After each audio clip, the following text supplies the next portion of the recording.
Hi folks, this is my lovely BSA A10, very modified bike. I've got plenty of videos of me on my channel thrashing around along on it. You may notice there's a big bit missing, the engine. And it's in the shop for a bit of work, and I'll do a future video on that. It's having new con rods put in it and some other engineering work needed doing. But whilst that's being done, it's a good opportunity for me to do some other work, like changing my fork seals because they've been leaking. And that means I can show you how I fitted this Suzuki 4-leading shoe front hub and Suzuki forks in my BSA yokes and got it all to work together. It really does work beautifully. I did it well over 30 years ago and it's been fantastic having a bike that's not only fast, it's very tuned, my little engine. It stops like you wouldn't believe. So I'll pull it apart and show you. You've probably noticed the front mudguard and other parts are missing. I've started work to strip it down, but I just wanted to show you a few things while I'm here, and the rest I'll show you on the bench over there. The mudguard, incidentally, is this one, which it's a cheap aftermarket thing that was fitted to my Suzuki T250 that I used to have, that I bought cheap. And when I fitted this hub and all these forks to the bike for BSA, I hadn't got a mudguard, and I looked around my garage and thought, I'll borrow that one temporarily, put that on here. That was 30 years ago. But anyway, so this is ready to come off. As I say, I've taken the caps off the end. Everything's undone. I've just got these torque arms you can see here. So these torque arm bolts are in the bottom of the fork there. I only use one per side. So that's all it seems to need. And now if I put the wheel central and use my trolley jack, you can see it lifting up, and I can now take the wheel out and put it on my bench. Okay, so now I'm going to take the fork legs out. I'll move the camera so you can see it better and show you what I'm doing there. Now to get the fork leg out, I have to loosen this pinch bolt here, which I've already done. The fork top nut, which is here, and the big washer, that's off. Now the top of this fork is a taper fit in the yoke. And I have to knock it out. Now, forgive the use of old plug socket and extension bar, but they're both very well battered from the past. And there we go, that's loose. So I've pulled off the gaiter, and it should come on down now. There we are. And now I can show you what I've done at the top to get it to fit these. So I've got the fork leg mounted on my vise. Before you scream, oh no, you shouldn't do that. Got soft jaws on, it's not that tight, and it's not on the working part of the actual fork leg that goes through the seal. Now this here, you can just about see, and I'll take it off and show you better, is, I've already loosened it. It's got flats on the side so you can get a wrench on it. And this is a cap. Oof, there we go. And there was two of these I had to have made. Oops, there we are. Because the BSA yokes are designed for a taper fit fork, which you tighten up from the top with a nut, whereas the Suzuki forks are designed for a pinch bolt. And so trying to get Suzuki forks into BSA yokes was quite a problem. If you look at the top of it, you might see it's tapered a bit. I did see, I know it's a bit bodge, but I was going to get them redone. So I filed a bit off there to see if I could get anywhere close to the yoke. And again, this was 30 odd years ago. I didn't have much equipment then, don't cringe. It clearly wouldn't be able to fit as a taper. And so I got these made up, whereas that thread is a metric thread. It's the thread from the Suzuki caps that screw in normally into the pinch bolts. And then we have a top piece here, a taper. You can probably see that, let's go a bit closer. And that taper is the same taper as the A10 yokes. So that fits into the A10 yokes. That fits into the Suzuki forks. And hey presto, we can have our 750 forks, which fit the hub, sort of, I had to modify them, to fit on my BSA. Now that's not the end of it, because if you put the fork straight on, which I did for a few years to be honest, The springs are far too heavy, and I did look at different oils and I went soft oil and tried that and the other, and it worked well and it did handle well. It was just too stiff at the front. I did need something a bit softer. So if you look in here, obviously a lot of oil coming out. There's a nice spacer here, that's non-Suzuki, non-original, and the spring here, let's see if I can show you. There's the spring. Let's just pull the cap off. Little cap fits on the spring. And there's the spring. Now, I'll put that back here so that I can just put a piece of wood through. So I'll just put a little piece of wood in there for now. Anything will do. And it just enables you to hold the spring out of the oil, and it'll slowly get the oil off it, and it just makes it less of a messy job. But this spring is not a Suzuki one. It's not the original in these forks. These forks was far too stiff with the original springs in. And this is off a mate's XS650 Yamaha. He had some spare forks that were sitting around in my garage. And a few years ago, I thought, let's experiment. These springs are much shorter and softer than the Suzuki ones. So I put them in, they were too short. I then had to make some spacers up to get the the sag right and things like that. And I've bought a long tube of this stuff. It's about, I think I had to buy 2 meters or something, and then just slowly chopped some pieces off and turned it in my lathe and just made them shorter and shorter and shorter and shorter until I got the sag about right. It took me ages of fiddling around. I'll give you the measurements of that later on. I'll perhaps put it underneath on the title. There it is, if you're doing such a thing.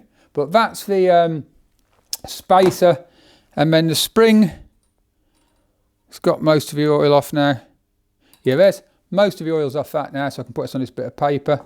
And I just need to empty this out and then take the seal off and get that out and show you the rest of that. Well, I've drained as much oil out as I can. There's always more, little dribs and drabs keep coming out. And we now need to remove the stanchion itself. And of course it's held in place by this little Allen socket screw at the bottom. Can you see that? I don't remember the proper name for those. And they can be a pig to undo, because you try and undo it and it turns the inside damper rod, and you get nowhere. So what I always do, you need to put the spring and spacer back in so it gives it a bit of tension. One moment. And then that will sometimes hold it if you're lucky. But what's even better, as you're going to see, is if you can got an air tool. So that's now mounted up in the vise again, just holding it loose. I want it to go like a madman. To get this out, you can try as much as you want with sockets and God knows what. This is the #1 tool. If you haven't got one, you might be able to turn it, if you're lucky, with your just your normal wrench. Put that and undo. That's do up. These are so fast, they just shock it off. Oh, there we are, straight off. And without an air tool, I know in the past I've spent so long just turning it round and round and trying to shove broom handles or anything I can down here to try to hold it. Just whips them off it first time. I got this about 35 years ago, and I have never had one stick on me since. Just boom, straight off. Joy. So then it's circlip pliers to remove the circlip from the top. I've already partly loosened that, got that one partly out. There's the circlip. There's often a large washer underneath it to press down on the seal. These fork legs didn't have one. I think originally they should have had, but they've been like that 20, 30 years, so I'm not going to moan about it. And pull that up, and it should pull the seal out. And a load of oil is going to come out with it as well. Yuck. Just take that out here because it's going to pour over the floor else. So there's the fork leg. There's the old seal.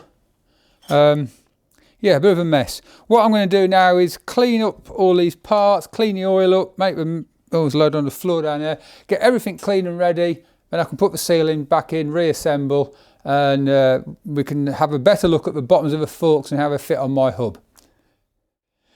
As you can see, I've assembled the fork leg, put everything back together. I didn't bother videoing it because it's not that exciting. One top tip though, when you go to push for sealing, sometimes people damage it and they find it really hard and trying to get a drift or something or other. The best drift you can make is the old seal, not sure if you can see around here, with the rubber on the outside, ground off, filed off, whatever you want to do. Get a sharp blade, chop round the seals, pull the seal out so it's kind of loose on there, look, and then you can use that surface to bang down on it, and you've got a nice round surface that's on top of the seal and just presses down nicely. It works. Right, put a gaiter on, put it back in the yokes, and then we'll talk about the width between the fork legs. So that's the forks, gaiters back in, all in position. And as you can see, it's nicely done because we've got BSA yokes, BSA headlamp, and the headlamp ears, or whatever they're called, gaiters. So down to sort of here, everything looks exactly as it should, BSA. It's only below that it's Suzuki, but most people never notice. I'll take it off the stand and just show you. So as I said, BSA, BSA, BSA, BSA. Oh, what's that? Aluminium slider bits there. They're Suzuki. So that's just the Suzuki part that you see. And one of the modules we have to make is this distance here between those two is a lot less using those BSA yokes than it is Suzuki. So obviously there's a bit of machining. Let's go over and look at the wheels. So this is the front wheel as fitted to my BSA. And this, as you'll notice, is a very similar one. It's a spare one that I have. I've had 3 of these in the past. One's on my Suzuki race bike, one is on my BSA, and one spare one. Now, there's a lot of differences which you may notice even from there, such as the cutaway on these plates and the brake plates, but I'll take them apart and show you. Okay, we'll look at the hubs first. This is the standard one. As you can see, there's some small holes, cast-in holes in between the spokes, and it's got ribs around the middle, unbroken, and it's got your 6 holes in the middle for lightness. So that's your standard one. Here's my one. Now again, it's got the 6 holes. Some people put more in, but one of the differences you'll notice is that the hub has much bigger holes here.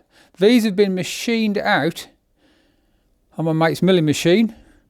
We set up a jig, and that meant we could position it and then move it one position at a time and make much bigger holes to get rid of some material. One of the nice pleasing side effects is we get that lovely serrated finish around the middle. The hub's obviously been spun in a lathe to clean off the old casting marks, and then once you've done all that to make it look nice, you mill those holes in the side of the hub and you get those lovely little serrations. Looks pucker, and it's very nice too. And just to make sure we're showing you the same side, there's the speedo drive, which obviously I don't use, and there's the speedo drive from standard. And anyway, there we are. There's the hub. So there's the 2 hubs side by side. They're off the original wheel, that's that one, the original Suzuki one, and this is my modified one as fitted to my BSA. There's quite a few differences. One obvious one is of course the size of these little air holes. Suzuki, I believe, supplied little rubber bungs that went in there for rain use and a little grid cover for the airflow. And mine has been opened up totally, as you can see, quite a lot there. You can go more radical, but that was enough for a road bike, I thought. And I've got the little grill on there rather than the rain cover.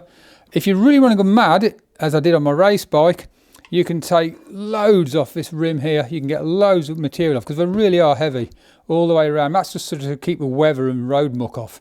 Up to you. So that's that. You'll notice, definitely I would have thought, the difference in height between that side and that side. Well, it certainly looks wider there because the BSA yokes hold the forks closer together than Suzuki, quite a lot of difference. So you have to mill a fair bit off. I took a bit off the forks, I think, I can't remember the inside of the forks, but I certainly took 5.5, 6 mil off there, something like that. I haven't got the exact figure to hand, but it's about 5.5 mil. Obviously you can't just do one side, that'd be a bit stupid. So here's the other side, and you take quite a lot of material off there to get them to fit in. So once you've done that, I think I've got a modified spindle because it needs to be shorter. I can't remember, it's a long time ago. You put that together and it's now a lot thinner. It's certainly 5 or 6 mil either side, so you're talking, you know, well over a centimetre to make the difference. Right, I'll put that back together and start getting that wheel back on. So there it is, folks, all back together. I've fettled it a little bit. You have to bounce it up and down to get the fork separation just so it's nice and loose and not tight. And don't tighten the brake plates too much until you've spun it around and locked it up and made sure everything's lined up and you tighten it all up. Just takes a little bit of fiddling. But yeah, that's really nice. There we are, all set up and snap. So all I need to do now is go a test ride, but you may have perhaps noticed there's a bit missing, the engine. I'm waiting to get that back. I'm having new con rods because I'm worried about my old ones, and the crank balancing, a bit of other work that was due up really. I've owned this bike 40 odd years and it did need some work. So I'll do another video when that's all back and I'm assembled that and go for a test ride. Anyway, hope you've enjoyed this video so far. If you have, you know what to do, folks. Click like, subscribe, all those kind of things. And if you want to see this BSA going, I've got loads of other videos on my channel where you can see me riding around the countryside and doing various things. Okay, see you again some other time. Bye.